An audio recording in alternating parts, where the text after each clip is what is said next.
ओम नमः भगवते वासुदेवाय नमः। हरे कृष्णा।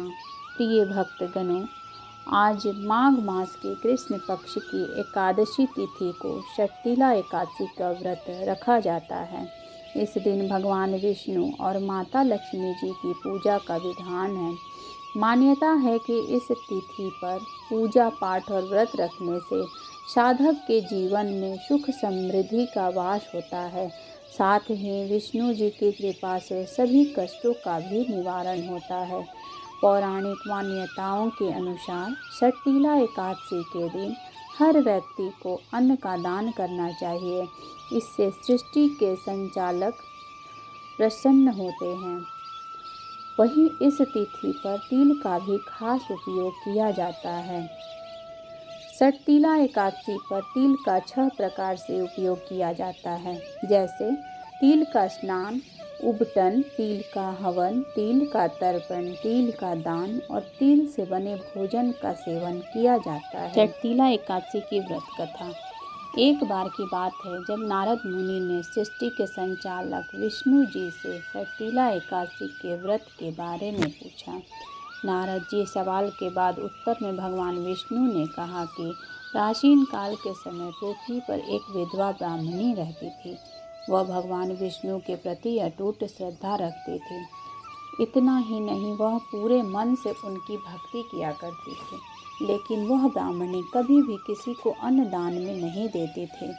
फिर एक दिन स्वयं विष्णु जी उस ब्राह्मणी के पास भिक्षा के लिए पहुँचे। तब उस ब्राह्मणी ने मिट्टी का एक पिंड उठाकर भगवान विष्णु जी के हाथों में रख दिया।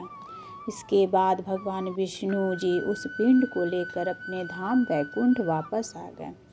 ऐसा माना जाता है कि कुछ समय बाद उस ब्राह्मणी की मृत्यु हो गई और वह वैकुंठ धाम पहुंची। वैकुंठ आने के बाद उस ब्राह्मणी को एक कुटिया और एक आम का पेड़ मिला। इस खाली कुटिया को देखकर वह ब्राह्मणी निराश हो गई और जाकर विष्णु जी से कहने लगी कि प्रभु, मैंने तो अपने पूरे जीवन काल में आपकी पूजा की थी और पृथ्वी पर मैं एक धर्मपरायण स्त्री थी। फिर आखिर मेरे साथ ऐसा क्यों किया गया?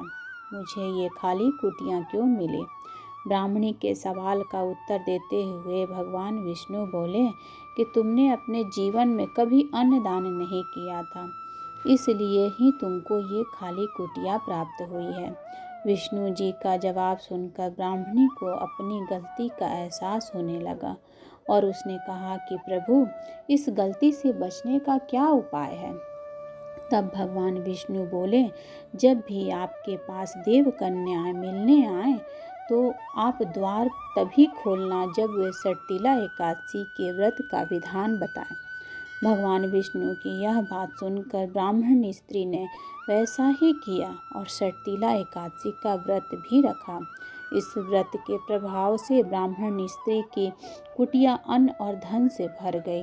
तभी से इस व्रत में अन्नदान का विशेष महत्व बताया गया। अतः मनुष्यों को मूर्खता त्याग कर षटतिला एकादशी का व्रत करना चाहिए और लोभ न करके तिल आदि का दान करना चाहिए। इससे दुर्भाग्य, दरिद्रता तथा अनेक प्रकार के कष्ट दूर होकर मोक्ष की प्राप्ति होती है। तो एक बार प्रेम से बोलिए विष्णु भगवान की जय, लक्ष्मी माता की जय, वृंदावन बिहारी लाल की जय, राधा कृष्ण की जय।